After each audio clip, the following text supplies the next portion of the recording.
What's up, everybody? Welcome to the Novichenko Whips YouTube channel. Today we're doing a fun one. We're changing the oil in our F-150 Raptor with the 3.5 liter EcoBoost.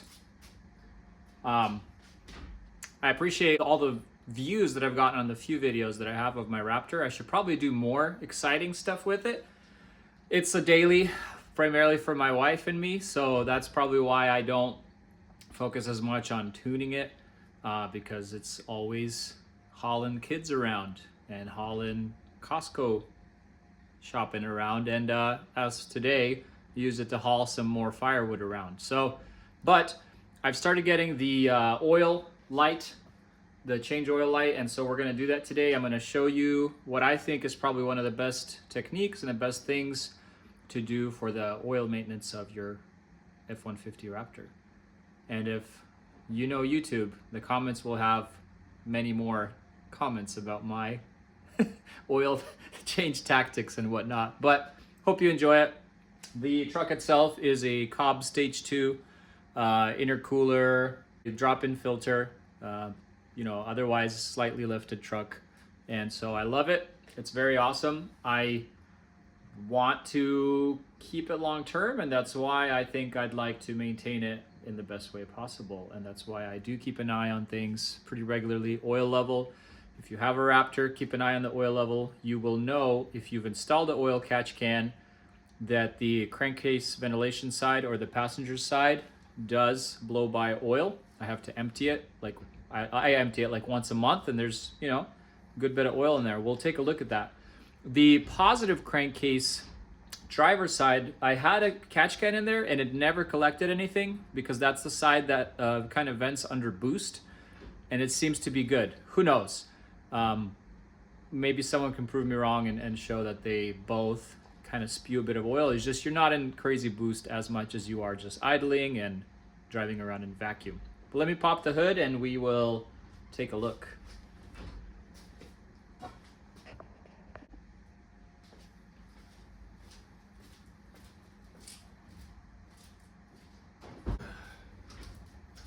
Pretty heavy hood on this truck. All right. You will notice right away, let me bring you with me. And I'll probably turn on some lights so you guys can see.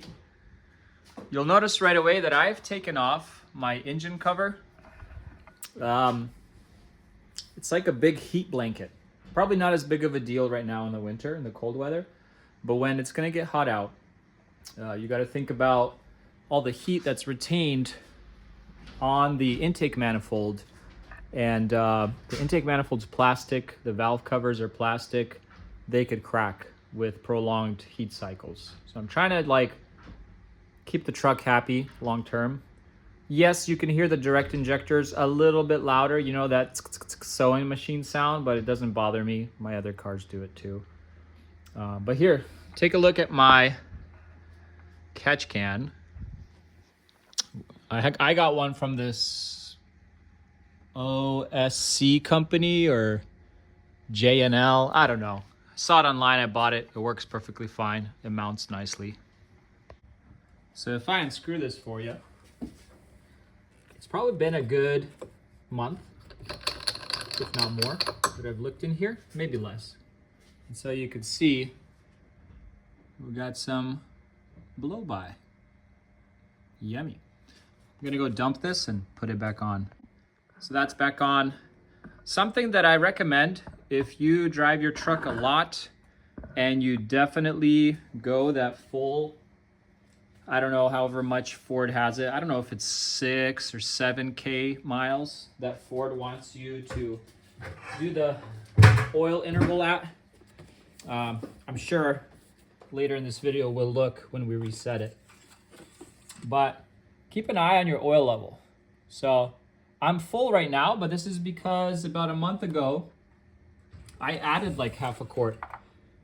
And I knew my oil change was coming up, and so I added oil. No concerns there. Also good to inspect your oil fill plug. Make sure you don't have any funky residue. If you drive a lot of super short stop and go trips, whether it be, you know, a few minute drive where you can't even get your oil fully warmed up, sometimes you'll see some milky stuff, milky oil on there. And I know most people freak out and they say, oh, it's a blown head gasket. Not always. Take it on a long, nice long trip, and all that stuff will go away. There are usually other obvious symptoms of blown head gasket, like overheating, pressure in your coolant system, or like, you know, that burning through and mixing of oil and coolant and things like that. That to be said, sure, it's a valid concern because sometimes on the Cobb Stage 2, I see the boost spike up to like 24 PSI. Now that I have this winter tire set up, they're more of the stock size BF Goodrich KO2s. They're like a 35 minus type sign, slightly under a true 35. I see peak boost of maybe 23 sometimes, and then it tapers down. Cool. Let me show you what we're going to use as oil and filter in here.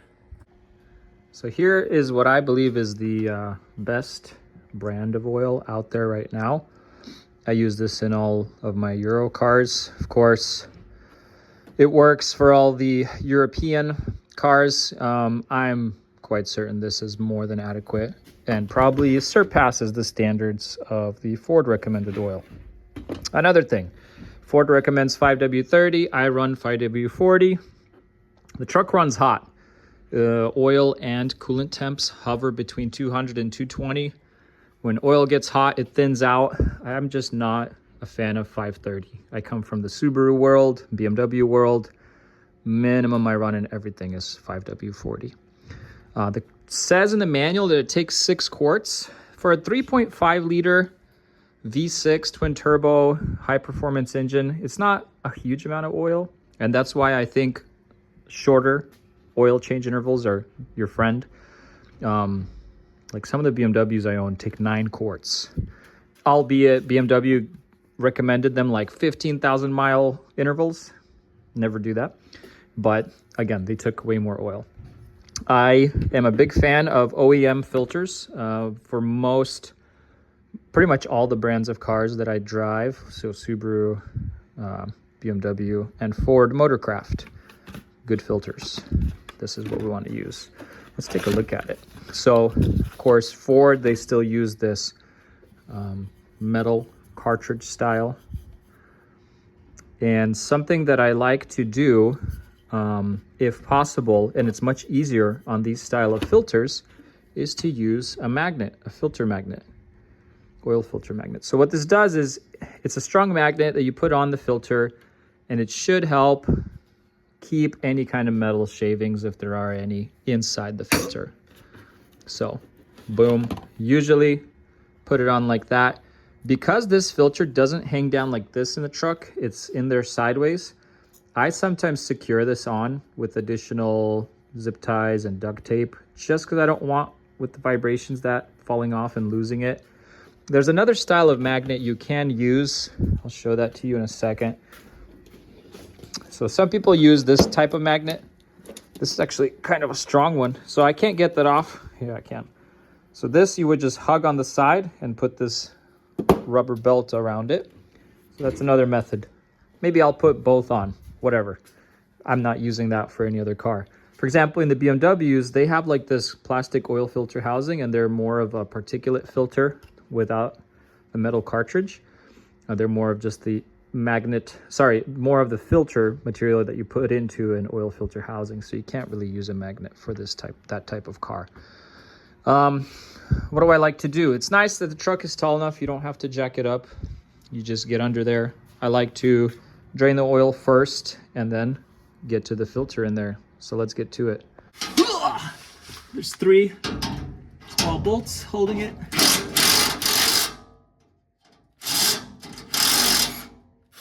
Nice and crusty under here. Here we are. Let's hold it. Put that over there to the side for now.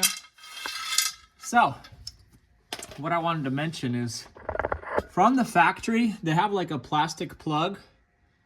I invested in one of these reusable, whatever they're called, metal plugs. And what's nice is all you need to do is unscrew that yellow piece on top. It's a two-piece design. Let's zoom in a little bit. It's a two-piece design, and so it's not disposable, it's reusable. I'm gonna take a look around under the car, make sure there's no seepage, oil seepage and stuff, just to make sure the car is all happy in that regard. I'll take you with me for that. Well, this is not super exciting. 25K mile truck, and I'm starting to get a front diff seal leak, what it looks like. Maybe in the coming days when it's warmer, I'll get under here and do a video of how to check the oil level on that and make sure it's all good. I've heard stories that people have these front diff leaks, seals that begin to leak, but honestly, seems like too early, Ford. Too early. Ford quality. Yeehaw. Let's see if it says it on the bottom. Yeah, it says RoninFactory.com. Check them out. Quick tip on these Walmart oil pans. I usually drill a couple extra holes because sometimes the oil comes in here so quick you'll get a overflow. It also helps. It also seems like this little vacuum sometimes is not enough. So it can at times, if it's empty, help to open the side thing. But be careful, if it's already partially full, you might overflow it and get oil coming out of there. But you know, with experience of making a lot of oil spill messes in my garage, you tend to try and avoid those because it's just no fun cleaning up. All right, maybe I'll just use my same rag to unscrew it. Let's see if I can do this without making a mess. It's been a little while. And it's kind of interesting because you're like right there, huh? I'll use my other hand. Let's see if the oil will reach you guys. Give you a splash. Okay, that was like a partial turn. It's not stuck. Okay. Nothing coming out yet.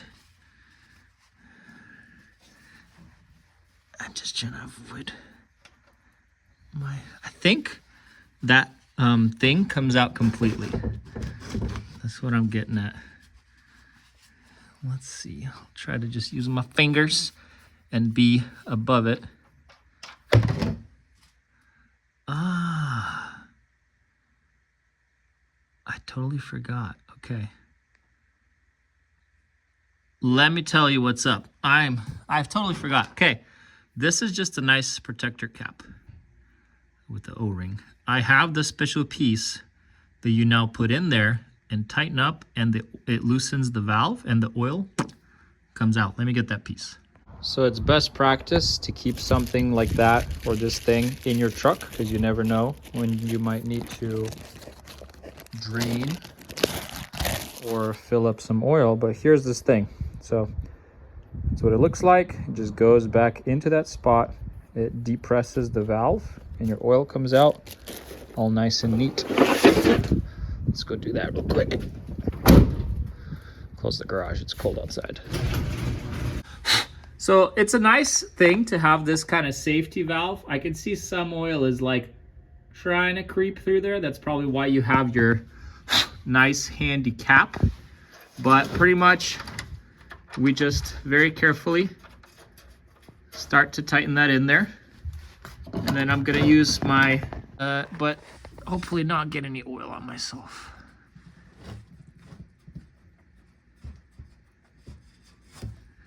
All right, there's a start. Oil's not bad.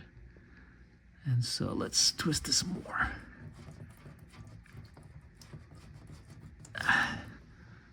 It's funny that it's not a big,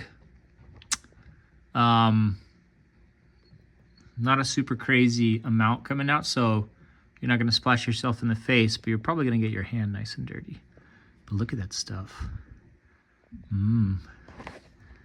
Small trick to make it flow out a little quicker is to take off the oil fill.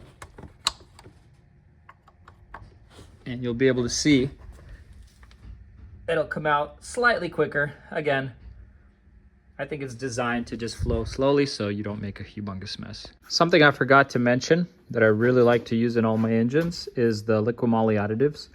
MOS2 anti-friction is their original formula. It's you use it per oil change. I think when you drain your oil, it pretty much comes out. It helps with what it says, anti-friction inside the engine. They have a newer thing that's really good. It's probably, I don't know, 2-3 times more expensive, but it's the Ceratec stuff. And they say this stuff lasts multiple oil changes because it's kind of like a ceramic coating on the internals of your engine, you know, bearings, etc. And it just helps things slip and slide much longer, much better, much slippier. But I usually dump that, put in the oil, let it all mix. Good stuff. I've never had an issue. It's not placebo. I've had older engines before where I did an oil change. Yes, I used good oil, but I also added this stuff and the engines did quiet down a bit. Yeah, try it if you never have. I have like a very honest question. Do you guys think using thicker, higher quality oil will prolong the life of my cam phasers? I've 25K miles. I don't have to do cam phasers yet. I've heard it like once or twice on a very, very cold start for a couple seconds, the little trrrt, and then it goes away. I don't think I've ever heard it on a warm start, but let me know if you guys believe or if there's proof of this, that using thicker, higher quality oil, doing more common oil changes, more frequent oil changes helps prevent the life of, you know, your cam phasers and prevent failure. Because there are people that are doing cam phasers at 100K miles. There's people that are doing cam phasers at like 10,000 miles. I don't know.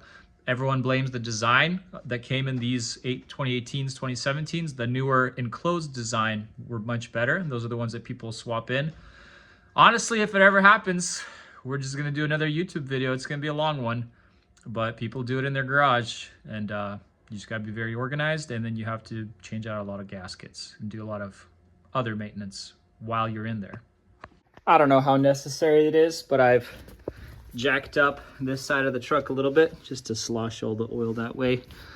I'm sure that's being a little extra from my part. At this point, it's been draining for a while. It could probably keep going on forever if you let it. So I'm just gonna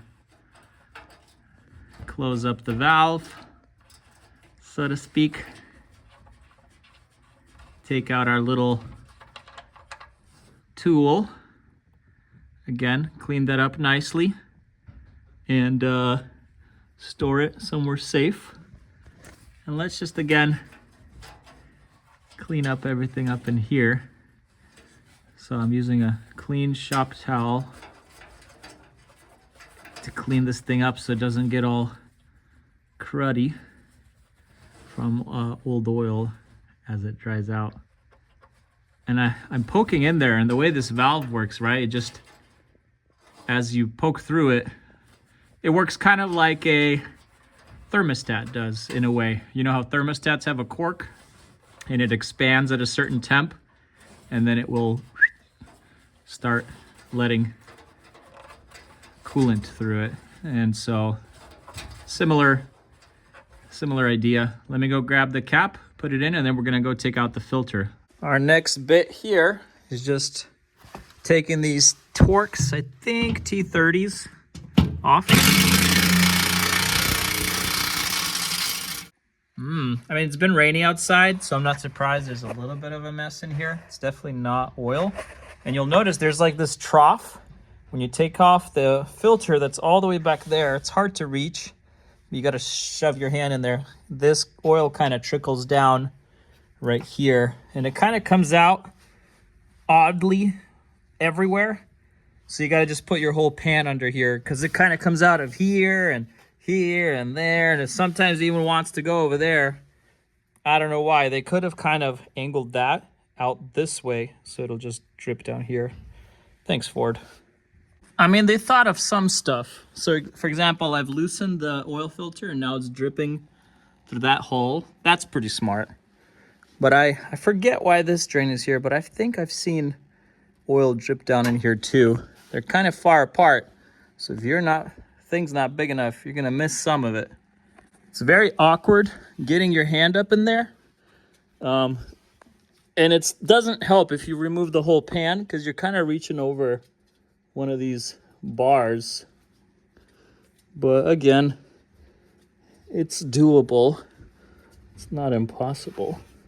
And so here's my filter. Ta-da! Let's inspect it. Still has a bunch of oil in it. Here's what I was talking about, how I secure my magnet. And I just throw duct tape on it and throw a zip tie because the duct tape could come off with heat. Here's a benefit of removing the front mount intercooler down here. Now that I have the big cob one up there, is you can shine a light up and you can see what the oil filter housing looks like. So you can see it has some weep holes, and I'm just letting all that drip, and then I'm gonna get carefully up in there and wipe the surface so it doesn't gunk up with age. Oil filter for a fresh install. So the new oil filter. I like to blow in there. You'll be surprised what I've seen come out of these brand new filters, like dust, cardboard-ish flakes. You could probably use a air gun as well. That'll do better. Okay, so place it in there, and I usually put in enough oil to hit the top, and then you'll be surprised that the filter will absorb pretty much all of that. It's a lot easier to use a small can of oil. So again, this is not the Motul. This is a Castrol Edge 5W40 that I have, of course, spare for BMWs. But it's just much easier to pour this. And don't yell at me for mixing brands of oils. It's oil. It's the same weight. But again, it's just to prime the filter. So we're just gonna pour that yummy stuff in there. Just up to the top, and then boom. And there you go. It's gonna settle down.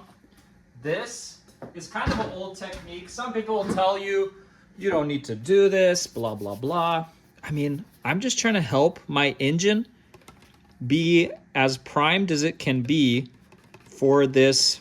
It's not a fully dry start, you know? Like, there's still oil on the bearings and stuff, but I want to help my engine start and have oil pressure as soon as I flip that switch on. I'll show you a cool trick to prime the engine as well. On the Ford trucks, it's actually quite nice. You stomp the gas pedal all the way down past the, what do you call it? Kick down, and it lets you cycle the engine without kicking on the ignition. So it can pump oil throughout the engine without actually running at, idle RPM speeds. So I'm gonna let that stand for a minute. It's gonna absorb. Presumably this stuff on the outside's not gonna absorb, but if you look inside, it's pretty much absorbed it all already. I might help some of this stuff because as soon as I turn this sideways, all that's gonna come out. And I don't really want it to do that. So let's see if I can fish that oil inside the filter. You probably don't need to put quite as much as I put, but again, I'm oiling the O-ring, get it lubed, all nice and good. And so now, the last thing I need to do is go and fish this in there very carefully. Make sure you don't get it dirty while you're trying to maneuver the couple hoses that are there. And then we're just gonna get it initially tight. And then I'm gonna put on the magnet, and then I'm gonna put, some assistant tape on it so that the magnet does not fly off. Whew, okay, I bent my arm in ways that it probably shouldn't be bent, but there's our filter in there. So it's a very finicky way to get your hand through there to tighten it, but it has been pretty well tightened by hand. And then now I've also wiped around the rim of it to make it sure it's super clean, because when I start the truck, after I put in new oil, of course, I want to make sure there's no leaks. So you'll let the truck fully warm up after you've done an oil change and observe for leaks, because you don't want that leaking. Finally, on to the fun part is putting in the new oil. So get yourself a clean funnel. Take off the fill cap. Set it to the side. Don't lose it. Stay. Make sure the funnel is clean. Boop. Such a small, like a fill hole. Filler neck. Cool. So 5 quarts. Actually, it's a little more than 5 quarts if I'm not mistaken. Yeah, it's 5.5 because it comes in 5 liters, which is like 5.5 quarts. So actually, you pretty much use this whole thing, the liquid moly, and then you could possibly do another 1/2 quart and you should be good. But again, once you put all this in, you start the truck, let it run for a bit, and then check the oil level and then add if you need. I'm gonna put this in first because then it'll just let all the rest of the oil wash it down. The liquid moly MOS2 anti-friction additive. Make sure you shake it up well. Oh, they make those caps super strong. You're gonna love the color of this. It's like a nice dark gray. Yummy.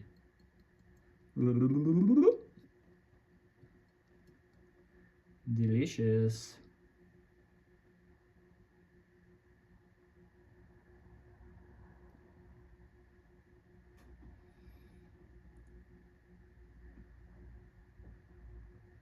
Get all that goodness in there. All right. And now for our oil, let's turn you over here. What I like about these bottles is they design them to be a little bit easier to pour. So you got this type of snout on it. And a little bit easier to take off the cap. Throw that over there. And yeah, we're most likely gonna use this whole thing. Just reseat the cap and let's go. Trying to find the most comfortable position to pour. Now that's some golden goodness. Da, da, da, da. Look at that. So cold, you know, someone might say 5W40 is a lot thicker than 5W30. It's actually kind of like a 5 weight while it's cold. The 40 weight is for when the oil is hot. And honestly, PSI difference in the engine, I'd say maybe 5 PSI, but still, it's a good difference, I would say. More protection for the engine, especially in the summer in the heat.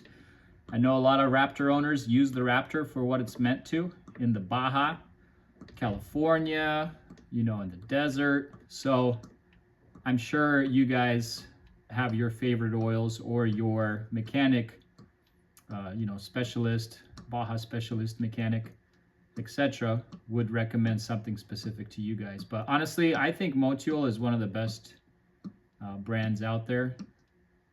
Again, they don't sell it in the stores. You got to buy it on Amazon or somewhere. And I think this 5-liter bottle is about $40, maybe slightly more on Amazon. Sure, you'll pay a little less for some Castrol, Mobil 1, Liquid Moly even might be a little bit cheaper, not by a lot. A lot of people like the Liquid Moly oils. I think they're great as well. But I don't know, I just feel like all my cars sound so much happier and quieter and smoother with Motul. I believe Motul originated from like motorcycle race oils. If you look back at the old MotoGP racing, one of the biggest sponsors, right? Motul. So can't go wrong, right? Those motorcycles are revving at what, 16,000 RPM, maybe more. So I think they know what they're doing with their oil technology. Just gotta get all of it in there. Get your money's worth. All right. So I am gonna close it up.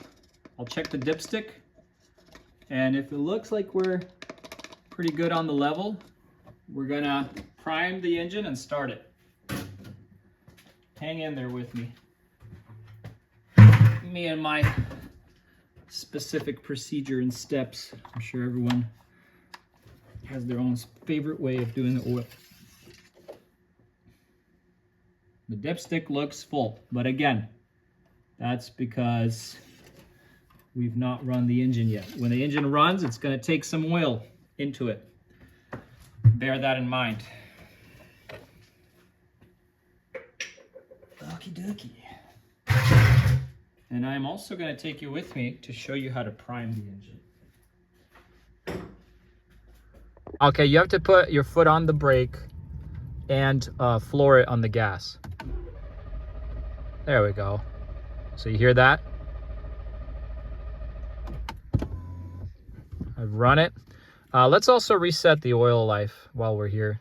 Oil life is super easy to do. You go to settings.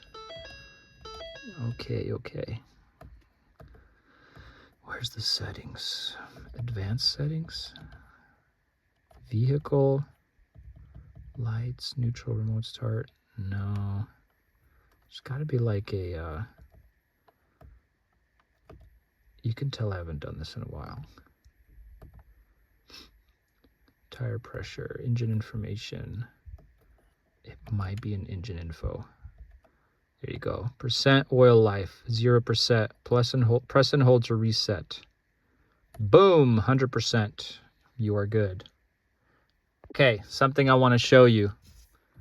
For those people that don't believe that it does anything to crank the engine after an oil change, look at that oil pressure gauge. The first time I was cranking, the first time I cranked for like 5-10 seconds, it was blank like this. Now watch this one more time. See that? It actually builds oil pressure. Don't tell me it doesn't do nothing. Let's start the truck. And of course now you have a primed engine. Let's go look at it outside. He sounds pretty happy to me. Let's take a look in there with the oil filter. There it is. So far, so good. Last but not least, let's check our oil level. I warmed up the car, said the oil's at around 140 degrees. It's pretty good.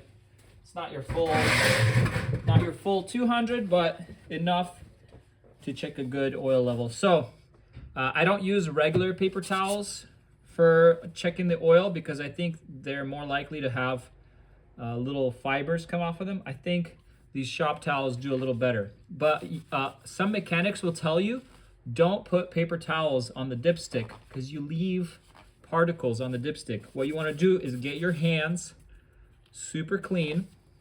And there's kind of a multi-purpose to this. You pull out the dipstick.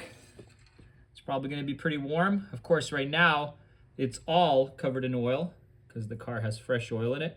And so wipe off the oil with your hands. That way, you can feel for any kind of debris or anything. And now, put it back. You could probably set it there for a second. Let the oil level register. You can wipe your hand if you want on your towel. And now pull it out again, and you should get a true reading of the oil level. And it says we are full. Awesome. So, full mark. Right about that 6 quarts seems to be true. And so there's a couple of reasons why some mechanics will say don't touch the dipstick with your paper towel. Is you could leave paper towel paper particles on it and it gets inside the engine. And another reason is with your fingers, you will be much more likely to feel anything like metal shavings or grains as you wipe the oil off of it. Again, if you don't want to get your hands dirty, whatever, use your paper towel. I'm sure everybody does their own thing. But yeah, that's an oil change on your F-150 Raptor. Thank you for tuning in. Hopefully this was helpful with like the additives I like to use, with the oil I like to use, the filter. And tune in for more Raptor content because I have mods stored up for this truck. I'm just waiting for better weather to be able to put them on and not be freezing cold on the floor in the garage. So we've got like SPD, turbo adapters, maybe, you know, more fun, boosty stuff. Thank you for tuning in. Make sure to subscribe and like. See you in the next one. Bye.